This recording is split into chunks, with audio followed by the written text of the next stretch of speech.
भगवान श्री कृष्ण की मधुर बाल लीलाएं।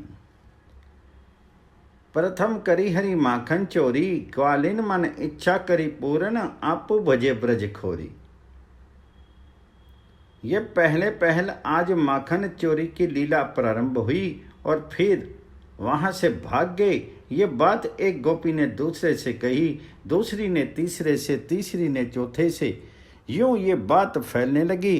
तब सभी के मन में आया कि किसी प्रकार से भी हमारा सभी के घर आवे। दूसरे दिन एक गोपी सुनते ही फिर चली और आई नंद बाबा के महल में।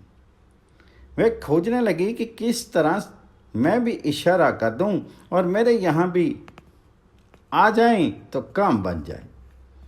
उस समय नंद बाबा के घर के बगल में बड़े सुंदर बगीचे में श्याम सुंदर एक वृक्ष के नीचे शिखाओं के बीज थे। इनका भी सलाह मशवरा होता रहता था कि कब क्या करना है, कब कौन सी लीला करनी है। घर में थी नहीं तो वह गोपी सीधे ब्रजरानी के पास गई। उसने पूछा, लाला कहाँ हैं? उन्होंने कहा, पता नहीं, कहीं बगीचे में गया हो, और मिल जाए तो कह देना मैया बुला रही है। ये गई और जा कर के देखा कि वे वहाँ गोप शिष्यों के बीच हो हल्ला कर रहे, मज़े में खेल रहे हैं। बोली, श्याम सुंदर, मैया ने बुलाया, अब उसकी कौन सुने? वे तो खेलने में मग्न थे। फिर बोले, माँ से कह देना अभी नहीं आएंगे। अब उस गोपी की आंखें लग गई श्री कृष्ण के स्वरूप पर। फिर सोचने लगी कि विधाता ने मेरा घर इतना दूर क्यों बना दिया। समीप होती तो न जाने कितनी बार भाग करके चली जाती। अब इतनी दूर घर है मेरा और नज़दीक नज़दीक में बढ़िया माखन मिल जाता है, तो इतनी दूर मेरे घर में कैसे आवेंगी। उनके मन में बहुत विचार हुआ कि क्या करें। उनकी आंखें रुंध गई, प्रेम का आवेश आ गया, आंखों से प्रेम अश्रों की धारा बहने लगी। अब उसने मन में सोचा कि यदि यही दशा यदि रही तो कुछ ही क्षण में चेतना जाती रहेगी, होश बिल्कुल नहीं रहेगा। ये तो मज़े में खेल रहे हैं और किसी को अचेत पड़े देखेंगे तो इनके खेल में विघ्न हो जाएगा। इसीलिए वे बेचारी मन मार करके पूरा धीरज सहारा बटोर करके वहाँ से उठी और चली घर की ओर। हृदय में वही झांकी बसी हुई है, कैसे मेरे घर आवें, कब आवें। अब उनको ये पता नहीं कि ये मेरे मन की बात श्री कृष्ण जान रहे हैं। यशोदा मैया को पता नहीं है, पर श्री कृष्ण को सारा पता है।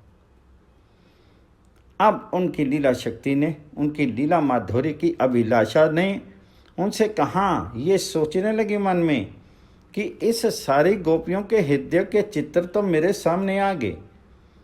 ये कैसे कैसे क्या क्या चाहती हैं और एक नहीं अगणित हैं।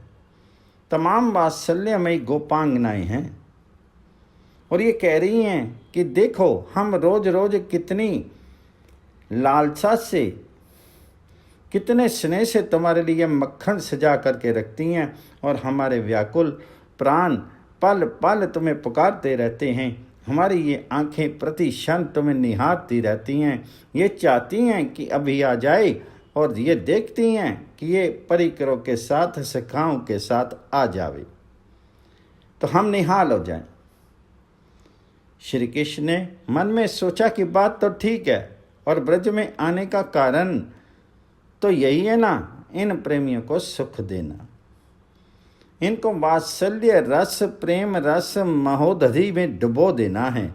इसलिए तो हम आए हैं इनसे सारे जगत को, संसार को छीन करके इनको प्रेम रस में बना देना, यही तो हमारे आने का उद्देश्य है।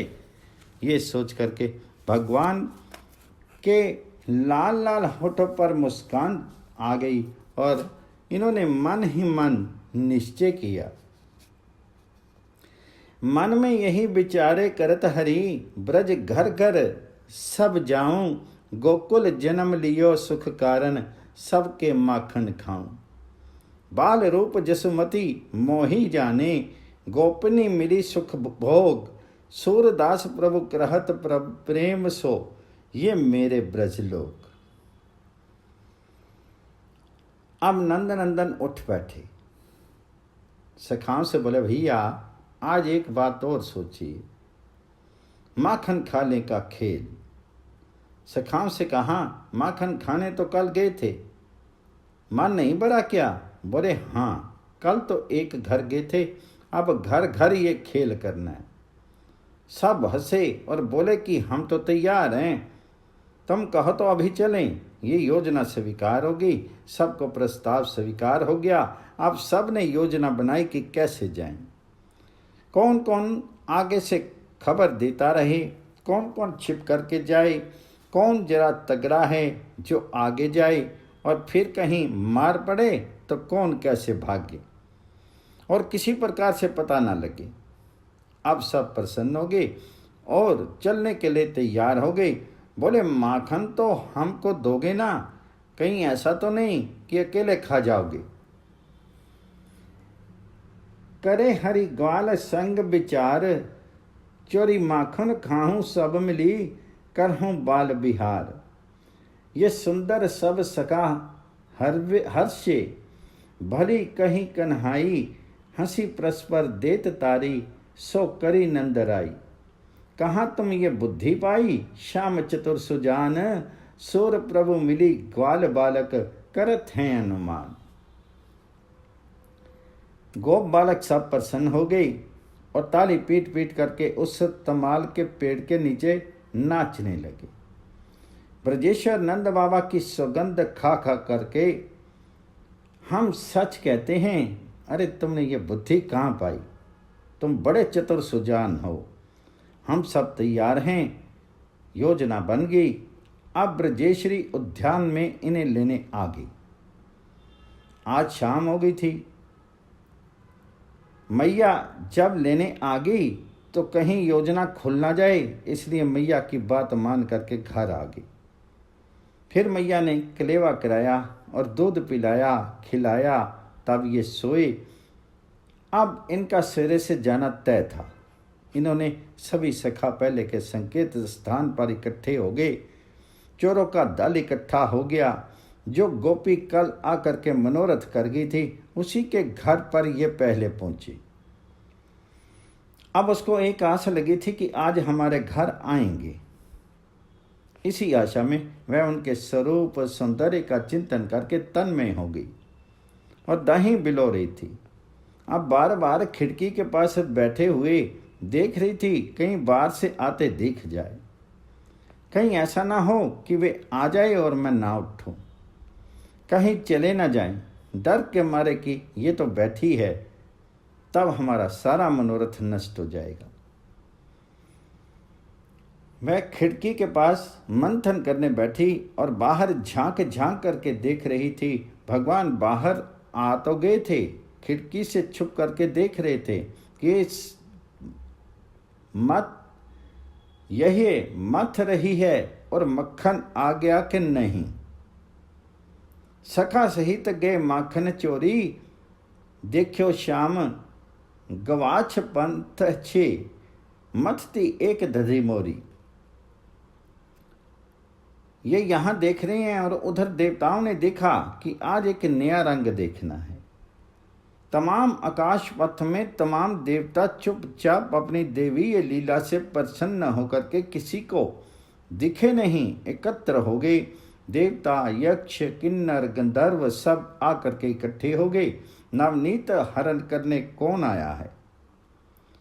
कहते हैं कि जिसके रोम रोम में अनंत ब्रह्मांड भरे हैं और जिसके एक एक रोम विवर में असंख्य ब्रह्मांड राजकन के समान उड़ रहे हैं, वे भगवान स्वयं साक्षात सबके अधिपति भगवान, जिनको श्रुतियां नहीं जान सकती, वे भगवान आज स्वयं ब्रज बालाओं का, ब्रज मणियों का प्रेम रस पान करने के लिए दधी माखन नहीं, माखन के रूप में उनके हृदय का प्रेम सुधा रस पान करने के लिए, उनका नैवेद्य ग्रहण करने के लिए सखाओं को लेकर के उनके घर पधारे। ये चोरी है क्या? जरा सोचिए, इसको कोई चोरी बतावे तो देखना ये होगा कि उसकी आंखें बिल्कुल जगत में लगी हैं। जो त्रिभुवन के अधीश्वर हैं, उन भगवान की ओर आंख गई नहीं। प्रत्येक वस्तु भगवान की है। आगे कहेंगे, भगवान की सब चोर ही चोर हैं, मैं थोड़े चोर हूं। इन्होंने मेरे घर को अपना घर मान लिया। जब उल्लाना देना है, मैया से गोपियां जाएंगी, तब ये बात आवेगी। इस प्रकार से भगवान गए चोरी करने, और जब देखा कि अब मक्खन ऊपर आ गया है और उसने भी देखा कि सब बाहर खड़े हैं, तो मंथन बंद कर दिया, क्योंकि उसने देखा कि ताज़ा ताज़ा मक्खन ऊपर आ गया है।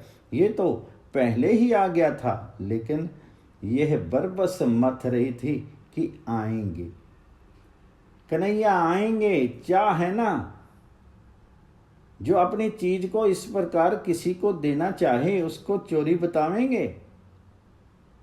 ये तो मानो मूक निमंत्रण दे रही थी और भगवान जी ने स्वीकार कर दिया। लेकिन भगवान अंदर आवे नहीं, छिप कर तो खड़े हैं। इतने में क्या हुआ कि उस दिन उसकी कमोरी कोई उठा ले गया। तब वह दूसरे गोपी के कमोरी मांगने गई। अब घर सूना है, चोर को तो सूना घर चाहिए। ये सिद्ध महात्मा लोग कहा करते हैं कि भाई घर को सूना बनाओ और उनको बुलाओ, तब आएंगे। तुम अपने में घर में किसी दूसरे को भी रखोगे, संसार को, भोग को, किसी प्राणी पदार्थ को, तो वे आकर के भी बाहर रह जाएंगे, अंदर आवेंगे नहीं। इसलिए हृदय रूपी घर को पहले सुना करो, सब मोह माया को हटा दो, खाली करो, फिर बुलाओ। वे खाली घर में आते हैं, भरे घर में नहीं आते हैं। ये गोपी बाहर गई कमोरी मांगने, अर्थात इसका अहंकार निकल गया, तो बस भगवान को अवसर मिल गया और तुरंत सखाओं को लेकर के सदल बल घर में घुसे। जितनी देर तक इनका काम है, उसके पहले वह कैसे आती? ये सब तो योग माया का काम है ना। ये कमोरी मांगने को इधर इनका काम बनने लगा। इन्होंने मटकी में उसका जितना भी मक्खन था, वह सारा का सारा भोग लगाया, और जब खा चुके तब बाहर निकले। हेरी मथानी धरी माटते, माखन हो उत्तरात। आपन गई कमोरी मांगन, हरि पाहियो घात। पैठे सखनी सहित घर सूने, दधी माखन सब खाए। छूछी छाड़ी मटकैया दधी की, हंसी सब बाहर आवी। उनका सारा मक्खन खा लिया, मटकिया बिल्कुल खाली कर दी। खाली करके बाहर निकल आए। थोड़ी देर में वह कमोरी लेकर के आई, तो उसने देखा कि सब बाहर निकले जा रहे हैं, सरदार आगे नहीं जा रहे हैं। सभी निकल जाएं तो ये पीछे से आ जाते हैं। भगवान जी के अधरों पर उसने मक्खन लगा देखा तो निहाल होगी।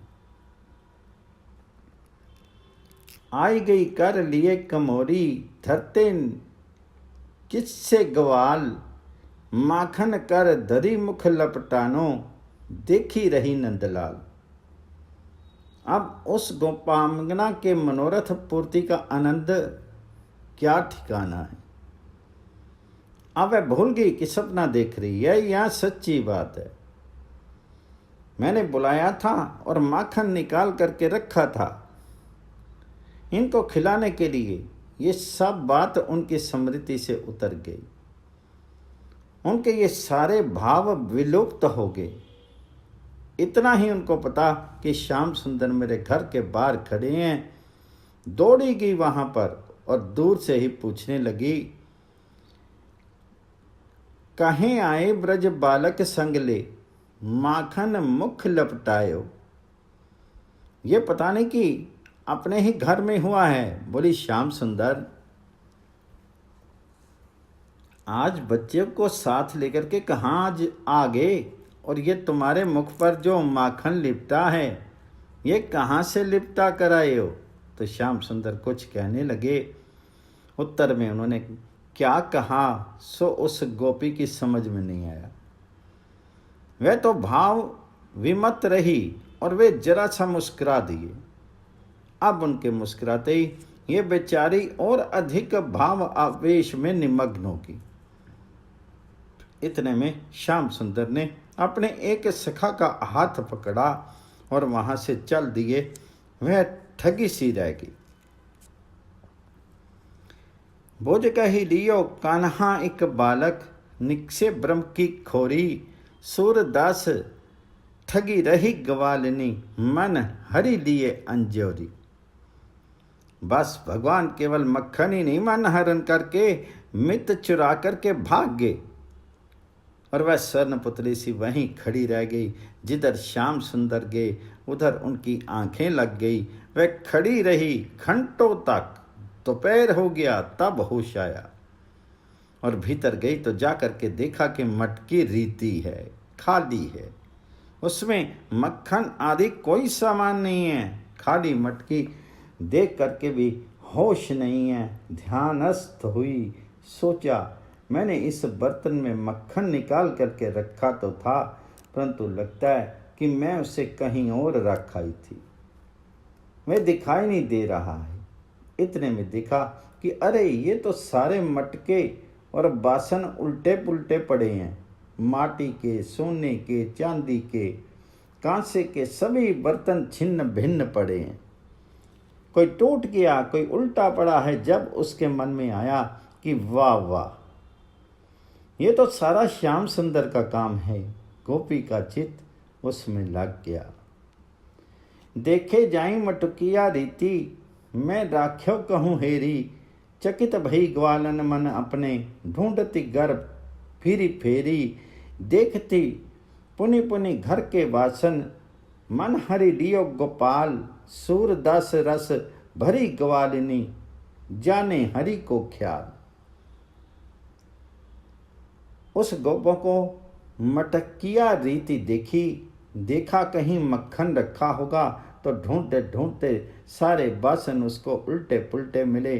श्री गोविंद ने उसका चित्त हर लिया था। ये रस भरी ग्वालनी ठगी सी रह गई और समझ गई कि ये श्याम सुंदर का ही खेल है। अब तो ये बात घर घर फैल गई। अब नित्य नया नया खेल चलने लगा। ब्रज घर घर प्रगति ये बात, दरी माखन चोरी करी ले हरी, ग्वाल सखा संग खात। ब्रज वनिता ये सुनी मन हर्षित, सदन हमारे आवे, माखन खात अचानक पावे, बुझ हरि उरी छुआवे, मन ही मन अभिलाष करती, सब हृदय धरती ये ध्यान, सूरदास प्रभु को धरते ले देखो माखन खान। चली ब्रज घर घराने ये बात, नंद सुत संग सखाली ने चोरी माखन खात। कोई कहती मेरे भवन भीतर अवहीं बैठे धाई, कोई कहती मही देखी द्वारे उत ही गए पराई। कोई कहती कि ही भांति हरि को देखो अपने धाम, हरि माखन देऊं औछो खाई कितनी शाम। को कहती मैं देखी पाऊं भरी घरो अंकवारी, कोई कहती मैं बांधी राखो को सके निर्वारी। सुर प्रभु के मिलन कारण करत बुद्धि विचार, जोरी कर विधि को मनावती पुरुष नंद कुमार। गोपियां रात रात भर जाग करके बाट देखा करती थी। उनका मन निरंतर श्याम सुंदर में लगा रहता। प्रातःकाल वे जल्दी उठ करके दही बिलो करके रखती कि कहीं प्राण धन आकर के लौट न जावे। यदि नहीं आते तो आज क्यों नहीं आए। क्षण क्षण प्रतीक्षा करती कि देर हो रही है, आए नहीं आए नहीं। इस प्रकार प्रत्येक गोपी का मन श्याम सुंदर का धाम बन गया। जब ये बात घर घर फैल गई तब ये रोज रोज जाने लगे। आज इनके घर और कल उसके घर, तो सखियां आपस में बड़ी प्रसन्न रहती, सब बड़ी राजी हो गई। पर इनके मन में एक चीज लगी रहती कि हमारे यहाँ आवे। अब सबके घर तो रोज जाए नहीं, इस प्रकार उनकी उत्कंठा जगावें। 2, 4, 10 के घर जाएं, 1, 2 घर नहीं। अब तो इनका दिन भर इसी में बीतने लगा। जहाँ जहाँ ज्यादा उत्कंठा देखें वहाँ वहाँ वे जाने लगे। गोपियाँ जब आपस में मिलें तब सब तरह से इन्हीं की चर्चा करें। बोले, क्यों आज तुम्हारे आए थे क्या? उत्तर देती, हाँ मेरे यहाँ तो आज आए थे। ये बड़ी मधुर चर्चा है। इस पर भक्तों ने बहुत गाया है। एक ने कहा, एक गोपी बोली, बहन सुन, एक दिन की मैं अपनी घर की बात बताऊं। कितनी मधुर बात है। उस दिन सवेरा हो रहा था और मैया बिलोने बैठ गई तो घर घर शब्द से श्याम सुंदर की नींद टूट गई। नींद टूटते ही माँ से आंख बचा करके भागे और मेरे घर आ गए।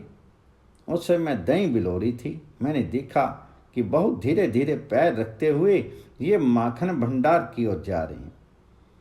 इन्होंने सोचा मैं देख लूंगी तो भय हो गया। फिर पहले घर का पहला दीपक बुझाया, फिर दूसरा बुझाया, फिर तीसरा बुझाया। इस तरह से फूंक मार मार करके सब दिए बुझा दिए। अब कोई नहीं दिखे क्योंकि सब दीपक बुझ गए और अंधेरा हो गया। तब बहन क्या बताऊं, इनके श्री अंगों से श्याम ज्योति निकल रही थी और इनके गहनों का जो प्रकाश था उसे मैं देख रही थी। ये समझ रहे थी मैं देख नहीं रही हूं, परंतु मैं देख देख करके निहाल हो रही थी।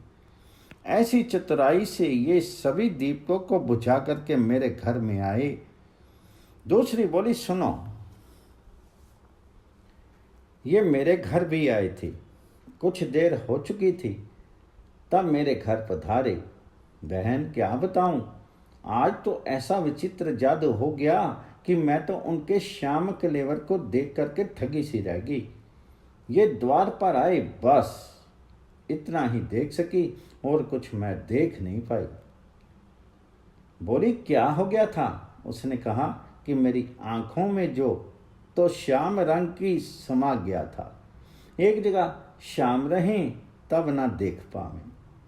उसने कहा, हुआ क्या? बोली, मेरा जो पद्म राग का दरवाजा था वह श्याम सुंदर हो गया। देहरी श्याम हो गई, आंगन श्याम बन गया। ये खिड़कियां जो हैं श्याम बन गई, ये खंबे श्याम बन गए। और बहन क्या करूं, मेरी साड़ी ही श्याम बन गई। मेरे सारे अंग श्याम हो गए और श्याम अंधेरे ने भी श्याम रूप धारण कर लिया। मैं और मेरे घर का अनु अनु श्याम रूप बन गया। अब भला श्याम सुंदर को ढूंढने कहाँ जाती? ग्वालिन घर गे जानी सांझ की अंधेरी, मंदिर से गे समाई श्यामल तनु लखी न जाई, देह गेह रूप कहो को सके निबेरी। और जित देखूं तित श्यामई है, सारा का सारा श्याम में हो गया। मैं कैसे किसको देखती? अकेले कहीं ये श्याम सुंदर दिखते और उजाला होता तब तो ठीक था। चारों तरफ सब जगह श्याम सुंदर ही श्याम सुंदर हो गए। तब मैंने क्या किया कि सोचा ऐसे नहीं दिखता, जो कुछ उजाला करे, इसलिए दीपक जलाया। दीपक जला करके अंदर गई तो देखा कि मक्खन भंडार में आप विराज रहे हैं और विशाल वक्षस्थल पर नवनीत बिंदु झलमला रहे हैं। श्याम सुंदर के ऊपर के नवनीत बिंदु श्वेत है ना, वह मुझे बहुत अच्छा लगा। मुझे ऐसा लगा बहन, गोरा तन छीटी रही, शोभा नहीं जाती कहीं, मानो जल जमुन बिंब उडगन पथ केरो। ऐसा मालूम हुआ कि मानो कलिंद नंदिनी जमुना जी में ये तारावलियां प्रतिबिंबित हो रही हैं, जगमगा रही हैं, ऐसा मालूम हुआ। उनके वक्षस्थल पर चमकती हुई दधि की बूंदें। मैं तो बस न्योछावर हो गई। सूरदास प्रभु कृपाल डारियो तन फेरी, मैं तो उस रूप पर समर्पित होगी, न्योछावर होगी। तीसरी गोपी बोली, सुनो, मैं तुम्हें अपना अनुभव बताती हूँ। तुम जानती हो कि मेरे घर के बगल में बड़ा सुंदर बगीचा है। मेरे यहाँ श्याम सुंदर तो आए धीरे से, परंतु जो उनके नुपुर थे वे बज उठे, मानो उन्होंने बजा दिया मुझे चेत कराने के लिए। मेरे कानों में रुंझुन रुंझुन ध्वनि पड़ी तो मैं दृष्टि उठा करके देखने लगी। मैंने देखा कि श्याम सुंदर धीरे धीरे सशंकित से डरते हुए मेरे घर की ओर जा रहे हैं। मैंने सोचा कि कहीं देख न लें, तो मैं लताओं में छिप गई। ये द्वार पर पहुंचे, वहां कोई था नहीं, किवाड़ खुले थे, तो ये अंदर घुस गए। और तभी मैं भी धीरे से जा करके इस ताक में बैठ गई कि ये जब खा करके बाहर निकलने को हों तब दर्शन करूं। जब अंदर जा करके ये बाहर आए तब इनकी कोमल हथेली पर नवनीत सुशोभित था। खा तो लिए ही थे और हाथ में भी था। अब मैं पकड़ने को लपकी तो मेरे हाथ आ गई। मेरे हाथ फिसल लिया, मेरा हाथ पकड़ लिया। लेकिन बहन, मैं क्या कहूँ? मैं पकड़ना चाहिए और पकड़ करके कुछ बोलना चाहती थी, परंतु मैं बोल नहीं पाई। उनका स्पर्श होते ही मेरे अंगों में कंपन हो गया। मैंने देखा कि इनके अधरों पर मुस्कान छा गई है। मैं कांपने लगी, वो मुस्कुराने लगे। फिर हंस करके बोले, अरे क्यों पकड़ा है तैने? देख, उस दिन तुम आई थी जब मैं मैया की गोद में रहा और तूने प्यार किया था मुझको और कहा था, कन्हैया मेरे घर आओगे? तब मैंने कहा था, अच्छा आऊँगा। तब तुमने कहा था, माखन खाओगे? मैंने कहा था, हाँ खाऊँगा। अब तुम अपनी बात तो भूल गई। जो उस दिन बुलावा देने आई थी और आज मैं माखन खाने आया तो तुमने पकड़ लिया। सखी, उसके मधुर कंठ की इस मधुर आवाज को सुन करके मैं तो बिल्कुल भूल गई। ये मोहन मंत्र था और प्राण की प्रत्येक तरंग में श्याम सुंदर की मोहनी मूर्ति समा गई। मेरी आंखें लुट गई। वे चाहते तो मेरा हाथ छुड़ा करके भाग जाते, पर नहीं। अभी तक वे हाथ पर हाथ रखे हुए खड़े थे। मैंने आंखें खोली तो देखा हंस रहे थे। तब मैं बोली, जरा ठहर जाओ, अंदर से ताज़ा दही मक्खन लेके आऊं, वह तुम खा लो। मैं अंदर जा कर के नवनीत भंडारों में से दही और नवनीत की मटकी निकाल करके बाहर रखने लगी और वह क्या अपना सर्वस्व उसके चरणों में न्योछावर कर दिया। अब चौथी गोपी बोली, मेरी बात सुनो सखी। अपराह्न का समय था, ठंडी ठंडी हवा चल रही थी और मैं सड़क की और मुंह किए अशोक वृक्ष की छाया में बैठी थी। इतने में देखती हूँ कि श्याम सुंदर दरवाजे पर आकर कर खड़े हैं। बड़े शांत शिष्ट, चंचलता का नहीं नाम नहीं। इतने में देखा कि कुछ गोप शिशुओं का दल और आया। विशाल वृषभ, असजस्वी तेज, देव इत्यादि गोप शिशु भी आए। ये सब भी शांत थे। इनकी तो योजना बनी थी पहले से कि शांत चित्त रहना। इसके बाद दाम, सुदाम, किंकनी, स्तोक, कृष्ण, ये सब आए। कहीं कोलाहल नहीं। इसके बाद बड़े रसीले, सुबल, परवीर आदि आए। ये भी आज चंचल नहीं। फिर मधुमंगल आया, पुष्पक आया, हंसक आया। इनमें भी चपलता का लेश नहीं। सब के सब बाहर आम के पेड़ की छाया में इकट्ठे हो गए, मानो कोई कुछ लुटने की तैयारी में अपने सब दल बल बटोर कर देखते हैं। ये लीला ऐसी थी कि मानो कहीं खेलने जा रहे हैं। और थकावट मिटाने के लिए पेड़ की छाया में विश्राम कर रही हैं। कोई भी कुछ बोला नहीं। फिर ये उठे और उठ करके मंद मंद चलते हुए मेरे भवन के अंतर्भाग में पहुंच गई। बाहर गोप सब बैठे हैं। अब मैंने सोचा कि जरा अपने भी देखें, तो मैं शीघ्रतापूर्वक उठ करके चुपके से भवन से कुछ आगे चली और सड़क पार करके बगीचे में पहुंच गई। बगीचे से जो रास्ता अंदर जाने का था उससे मैं घर के आंगन में पहुंच गई। भवन सोना था। घर के सारे लोग आज हिंडोला उत्सव देखने गए थे। घर में केवल मैं अकेली थी। उन्होंने देखा कि घर सोना है तो निसंकोच इन्होंने घर पर अधिकार कर लिया। मैं दधी मंथन कर रही थी और नवनीत से भरा भांड रख करके छाया में हवा लेने आ गई। मैंने आकर के देखा कि नीलमणि मटके से मक्खन निकाल निकाल कर आरोग रही हैं। देखा कोई नहीं है तो सखाओं को संकेत किया। एक एक करके सबको भीतर बुला लिया। अब तो बस भर भर हाथ सब दही और नवनीत खाने लगे। अब तो खाएं जल्दी जल्दी, क्योंकि मन में भागने की थी, इसलिए कहीं हाथ पर गिर जाए, वक्षस्थल पर गिर जाए। बीच बीच में किसी गोप शिशु से पूछते कि क्या गोपी आ रही है। कुछ आहट होती तो अंदर छिप जाते। अब कोई नहीं आया तो आंखें नचा नचा कर फिर खाने लगे। इसने कहा, सखी क्या बताऊं, मैं इस ललित भंगिमा पर मानो बिक गई। मैं छिपी हुई देख रही थी कि मुझे जान ना लें, और कहीं बिल्कुल सामने होती तब तो मूर्छित होकर के गिरी पड़ती। वात्सल्य भाव मेरे हृदय में आनंद की बाढ़ आ गई। नीलमणि के उस मुख चंद्र की शोभा क्या बताऊं। इस निगोड़ी वाणी में तो शक्ति ही नहीं रही, जो देखे सो बता दे। यदि कहीं बोलने की इंद्रियों में देखने की शक्ति होती तब बताती कि वह कैसी चीज थी। वैसे तो ये असंभव है। मैं तो बस चित्र लिखित सी खड़ी रहेगी।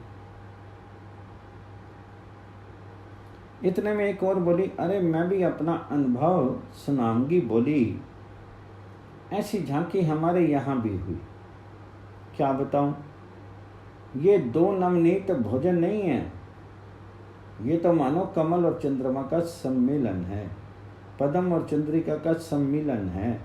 श्री कृष्ण के जो कर हैं ये कर नहीं पद्म हैं, और मुख नहीं ये पूर्ण चंद्र है। पद्म से चंद्रमा का विशेष है, विशेष विरोध है। कहते हैं कि पद्म को जो अपना चंद्र विरोध है ये भूल गया, और वह मानो नवनीत का उपहार लेकर के चंद्र से मिलने आया है। यह कर पद्म नवनीत का उपहार लेकर के मुख चंद्र से मिलने आया है, और यशोदानंदन के मरकत श्याम अंगों पर जो चमकते हुए नवनीत बिंदु हैं, ये मानो प्रिय समागम से प्रफुल्लित चंद्र नीले आकाश में सुंदर अमृत कणों की वर्षा कर रहा है। इस प्रकार से यह गोप वधू में आपस में तमाम चर्चा किया करती हैं, और इनकी बात दूसरी कोई चर्चा नहीं। ये बड़ी सुंदर बात कहते हैं कि इस लीला को जो लोग चोरी समझते हैं वे स्वयं अपने ज्ञान की चोरी करके बैठे हैं। चोरी दूसरे की वस्तु की होती है। किसी की वस्तु की बिना उसकी इच्छा के ले जाना चोरी होती है। चोरी अनजान में होती है। ये तो गोपियों के घर गोपियों की दी हुई चीज उनके मन की इच्छा पूरी करने के लिए भगवान जी की लीला थी। इसको चोरी मानना एक प्रकार से अज्ञान का प्रदर्शन करना है। कृष्ण भगवान जी की जय।